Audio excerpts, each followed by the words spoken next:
everybody. So as you come in, I am going to have a picture up on the board.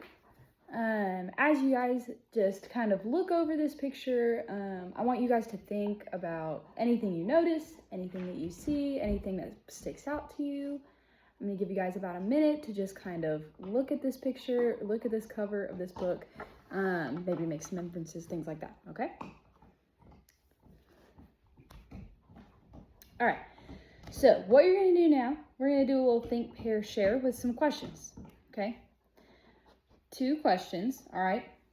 Number 1, have you ever felt like you didn't fit in or belong to a group, okay? Question 2 is, have you ever been judged by someone based on your appearance or something about you physically before they got to know you? All right, I want you to turn to your neighbor and pick one of those questions to answer, okay? I'm gonna give you about 2 minutes. All right, so let's talk about this first question. All right, have you ever felt like you didn't fit in or belong with a group? All right, okay, so maybe when you came to a new school, yeah, absolutely. Yes, okay, so maybe when you tried something new or you joined a new sport, absolutely. All right, what about this next question? Okay, let's think about that. Have you ever been judged by someone based on your appearance before they ever got to know you? Okay, all right. Some people think, okay, maybe like you don't always smile a lot, so maybe people think you're mean. Okay, yeah, absolutely. All right, so today we are going to be starting chapter 1 of The Outsiders, okay? Just chapter 1. It's really short, no big deal, all right? But I want us to be thinking about some really important questions as we read and as you guys go through this chapter a couple of times, okay? And good readers know that not all questions are answered the same when we read, right? We have different types of questions that we answer differently. And so it's important that we know where we can find that information. Sometimes that information is going to be right there on the page, right? You're not going to have to look very hard for it. Sometimes you may have to use your own knowledge and complete it or combine it with what the author says. Maybe it's different places in the text. Maybe you don't even need the text, right? And it's a question that I want you guys, or that, the author or whoever is asking wants you guys to use your own experience with, okay?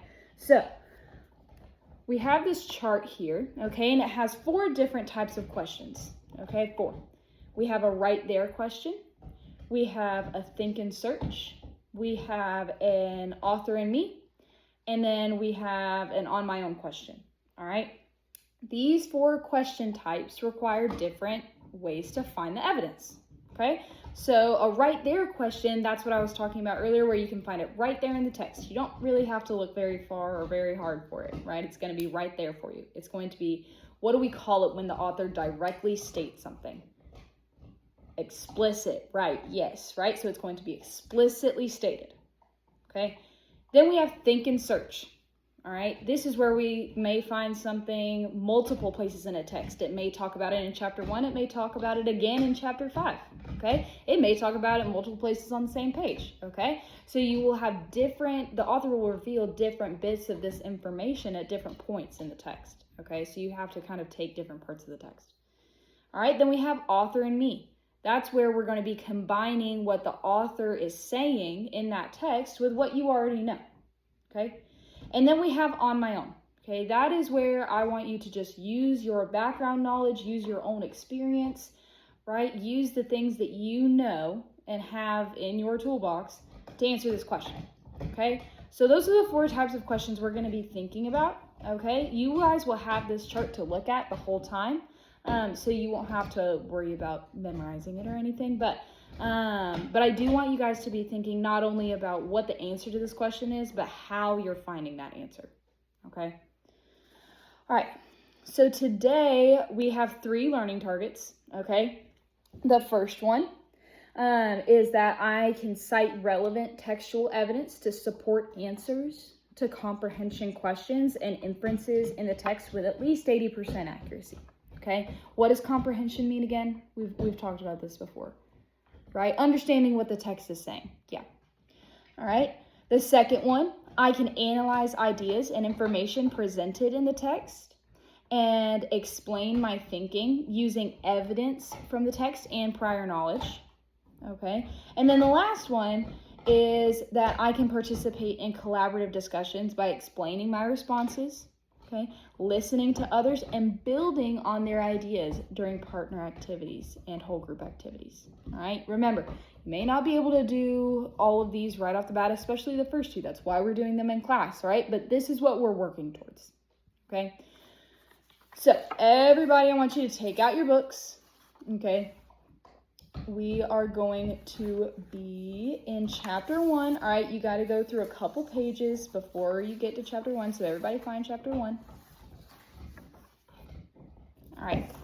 So for this first read through, okay, there we go.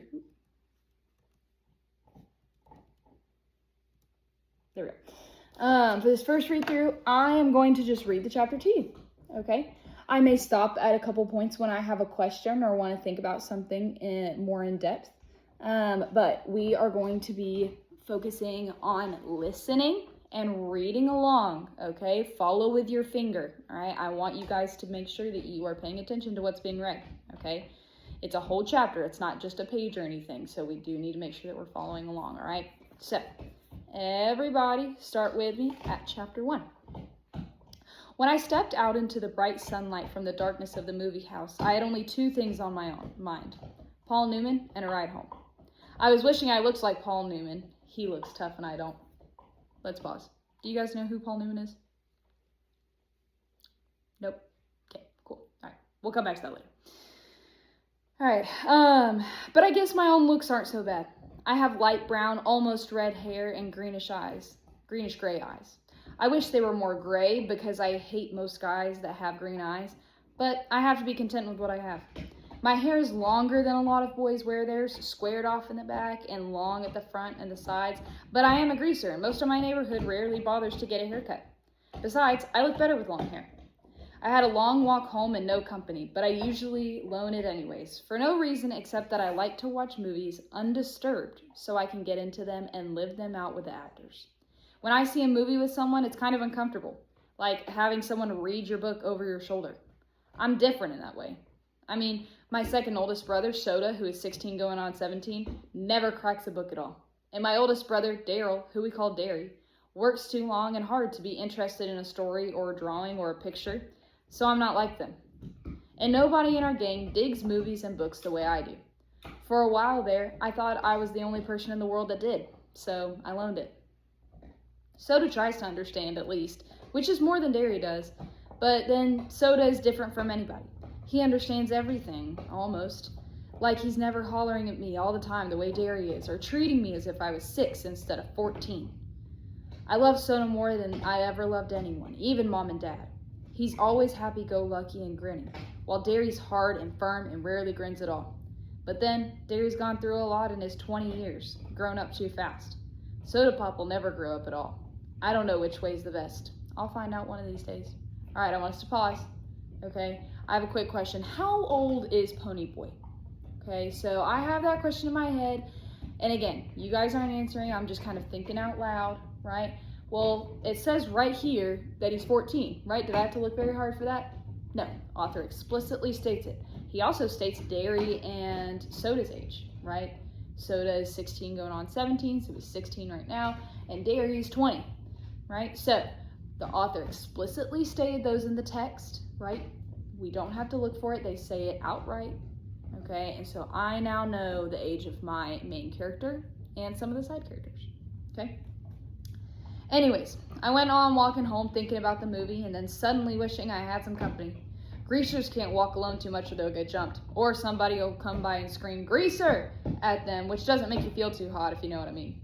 We get jumped by the socias. I'm not sure how you spell it, but it's the abbreviation for the socials, the jet set, the west side rich kids.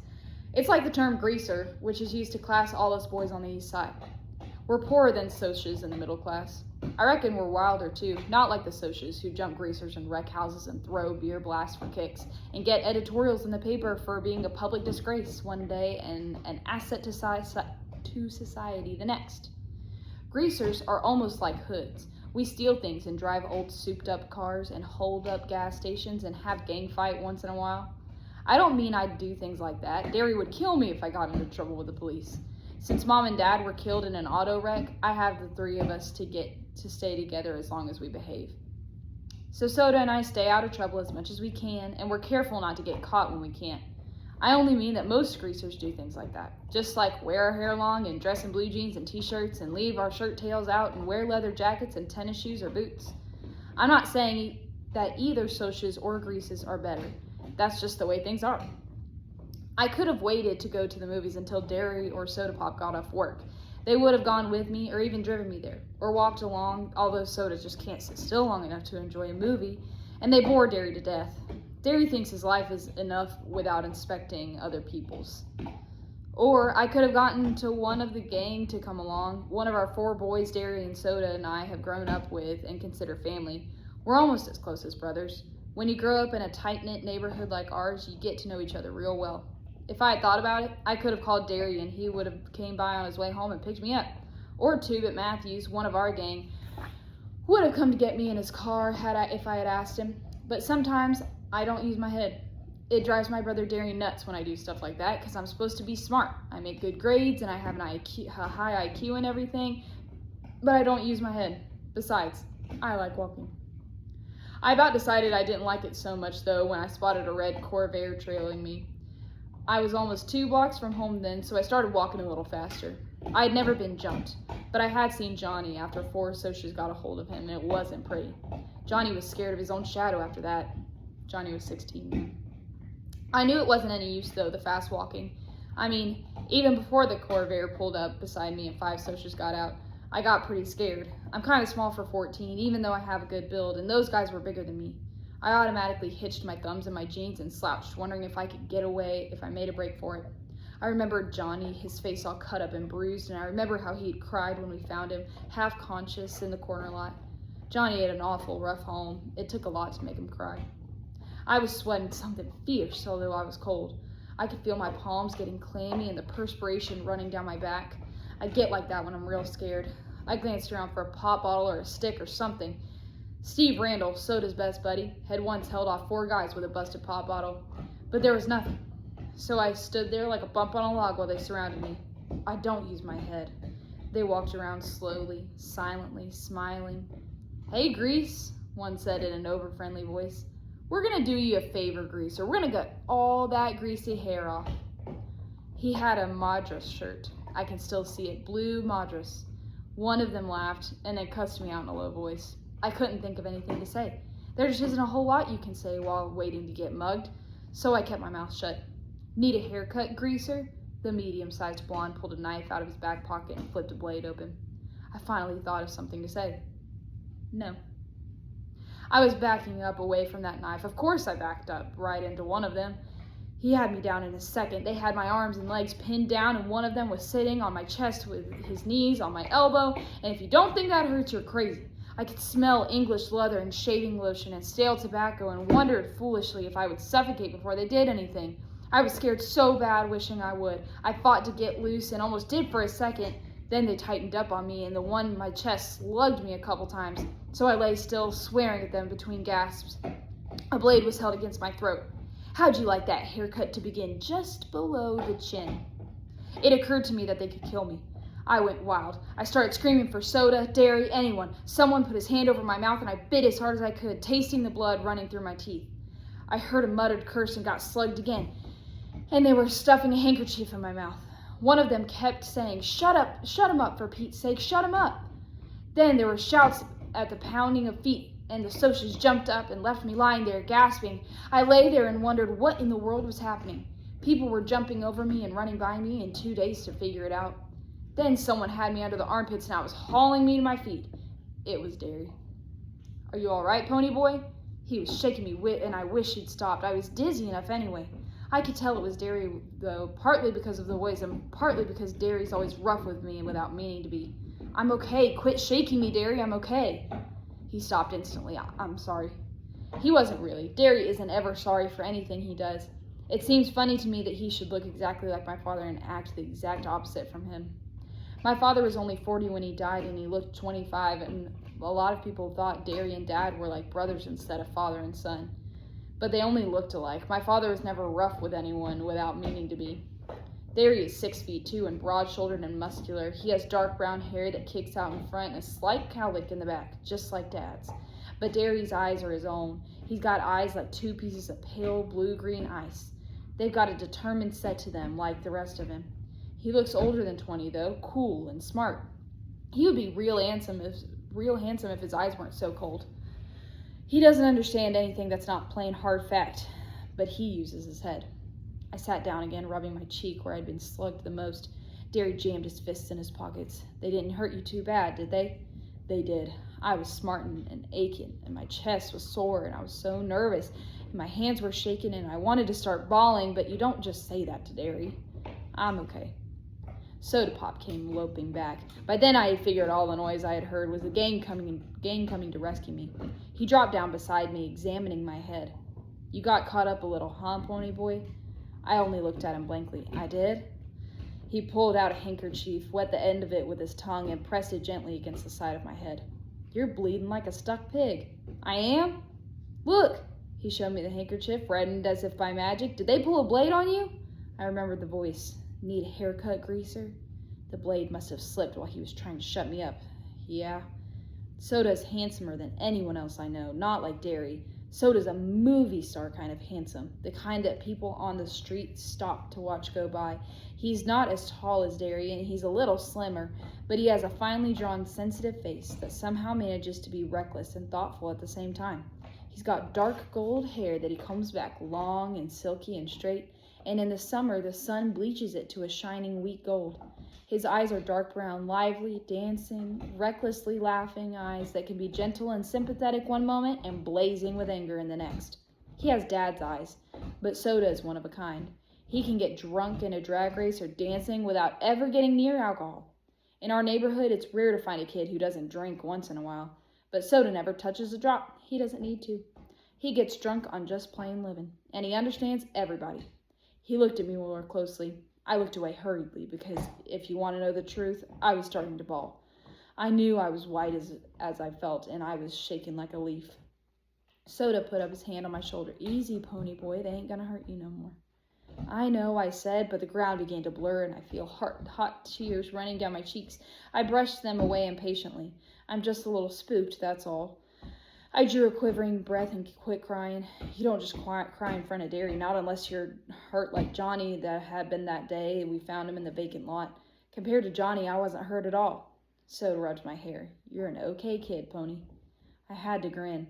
Soda can make you grin no matter what. I guess it's because he's always grinning so much himself. You're crazy, Soda. Out of your mind. Derry looked as if he'd like to knock our heads together. You're both nuts. Soda merely cocked one eyebrow, a trick he'd been picked up from Two-Bit. It seems to run in this family. Derry stared at him for a second, then cracked a grin. Soda Pop isn't afraid of him like everyone else and enjoys teasing him. I'd just as soon tease a full-grown grizzly, but for some reason, Derry seems to like being teased by Soda. Our gang had chased the Socias to their car and heaved rocks at them. They came running toward us now, 4 lean, hard guys. They were all as tough as nails and looked it. I'd grown up with them, and they accepted me, even though I was younger because I was Derry and Soda's kid brother, and I kept my mouth shut good. Steve Randall was 17, tall and lean, with thick, greasy hair he kept comb in complicated swirls. He was cocky, smart, and Soda's best buddy since grade school. Steve's specialty was cars. He could lift a hubcap quicker and more quietly than anyone in the neighborhood. But he also knew cars upside down and backward, and he could drive anything on wheels. He and Soda worked at the same gas station. Steve part-time and Soda full-time. And their gas station got more customers than any other in town. Whether that was because Steve was so good with cars or because Soda attracted girls like honey draws flies, I couldn't tell you. I liked Steve only because he was Soda's best friend. He didn't like me. He thought I was a tag-along and a kid. Soda always took me with him when they went places, and if they weren't taking girls, and that bugged Steve.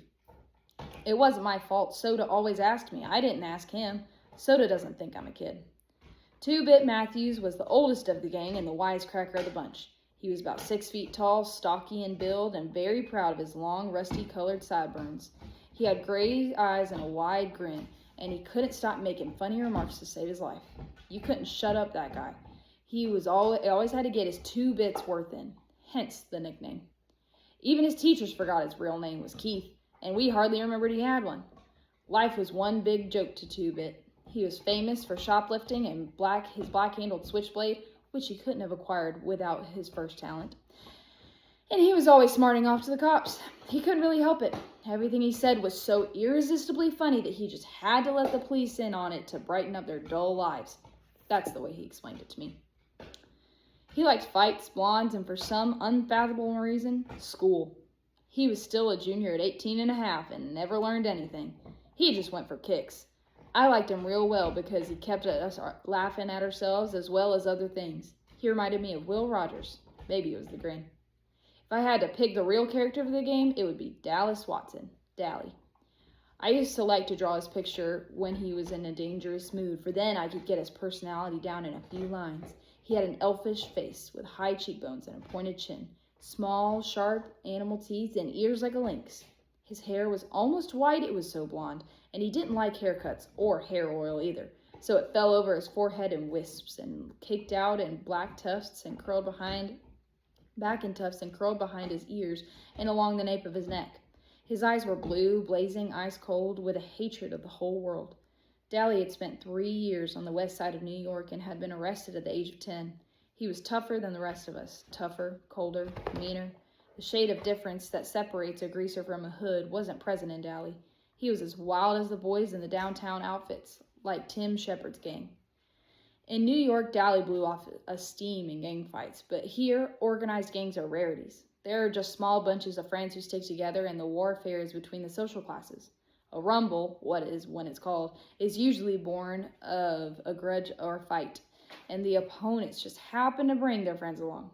Oh, and there are a few named gangs around, like the River Kings and the Tiber Street Tigers.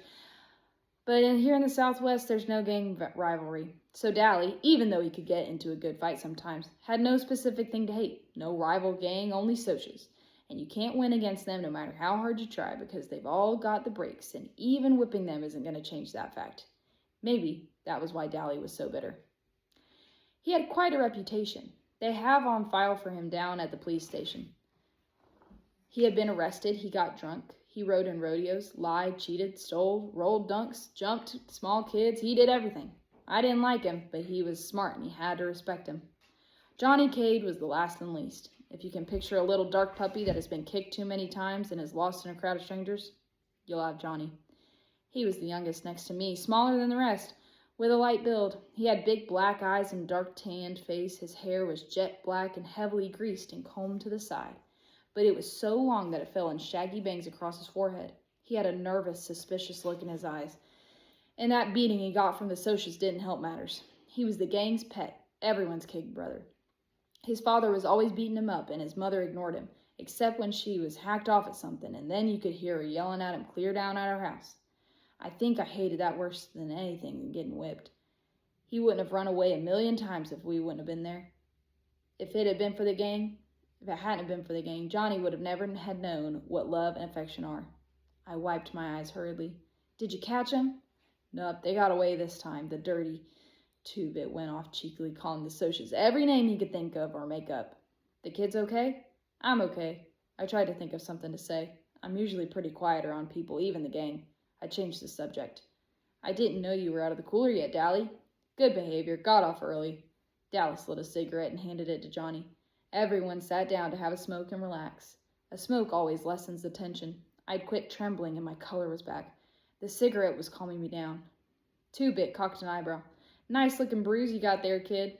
I touched my cheek gingerly. Really? 2-Bit nodded sagely. Nice cut, too. Makes you look tough.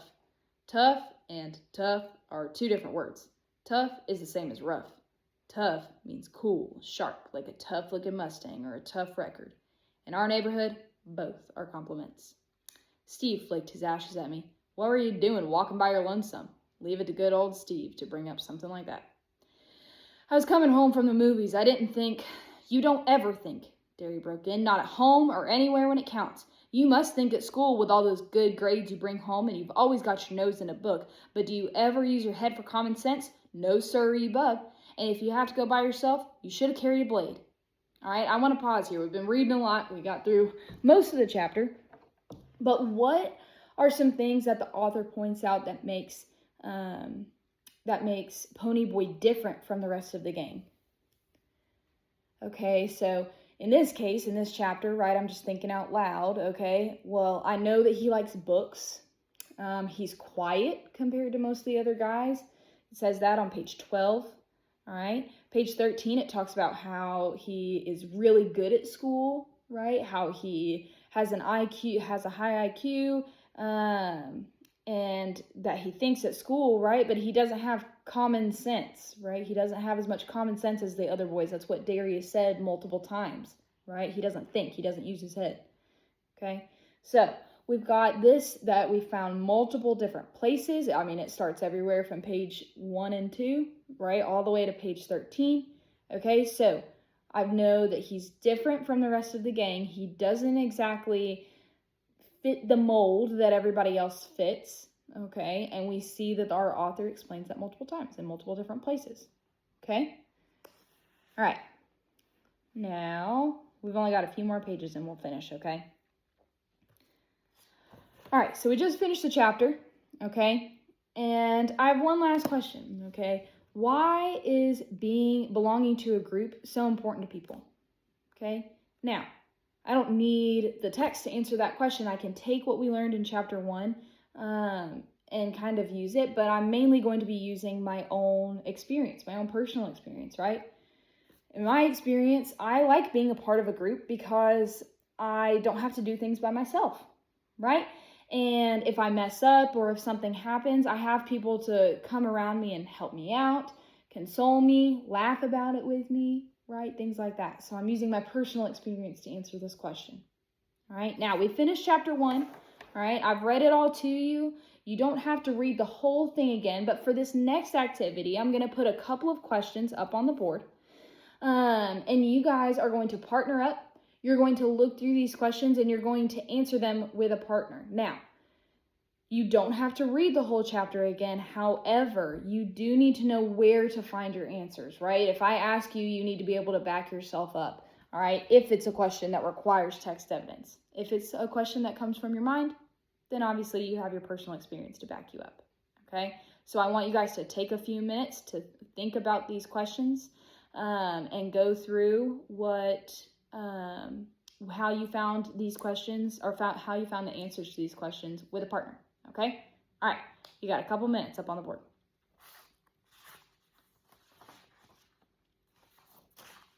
All right, so we have a couple of questions, all right? We've got a couple of questions. Who are Soda and Barry, right? Those questions you can find where?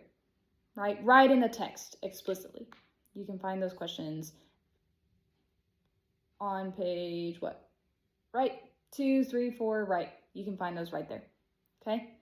What details show that Ponyboy enjoys school, right? When I went through and read mine, I could kind of point you guys out to a couple pages, or I pointed out on a couple of pages where it talks about how he likes school and how he's good at it, okay? Why might Pony feel misunderstood? Okay, well, we just talked about how he enjoys school and things like that, right? Do all the other boys enjoy school? No, right? So he may not fit in as well with this group as the other boys do together, okay? Is it fair to judge someone based on their social group? Okay, we've got a couple of answers, different answers. Good job, okay? Now that you've done this for a second time, you're going to read through one final time. Again, it's not going to be a full read through. We've already read through it once together. You've already skimmed through it again.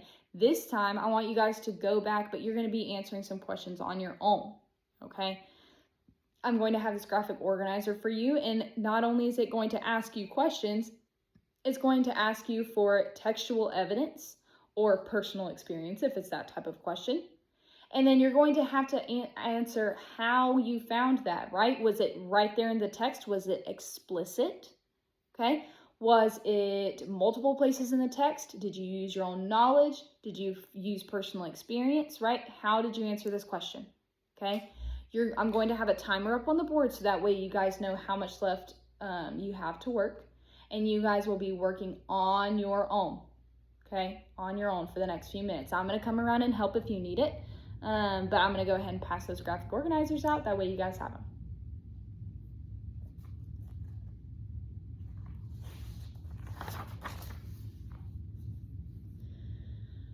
All right, so as you guys finish up, make sure that you have turned your graphic organizer into your class period bin, just so that I have those to look over later.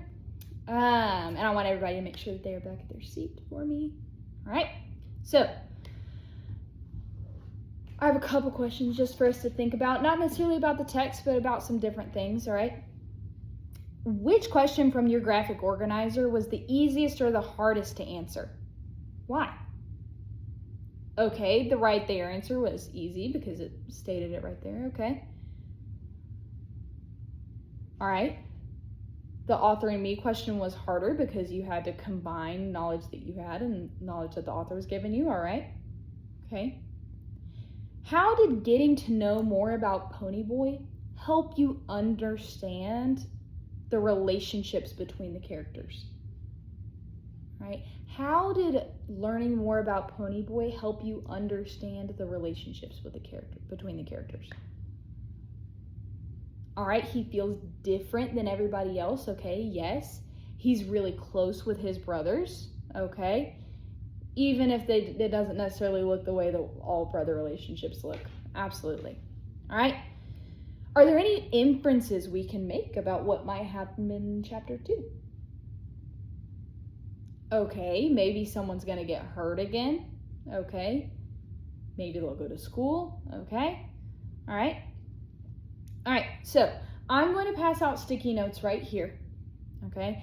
And before you leave, I want you to choose one question from our lesson, okay? On your sticky note, I want you to write down the question. I want you to identify what type of question it is. Remember, we have that anchor chart up on the board, so you don't have to memorize it. You can look back at it, all right?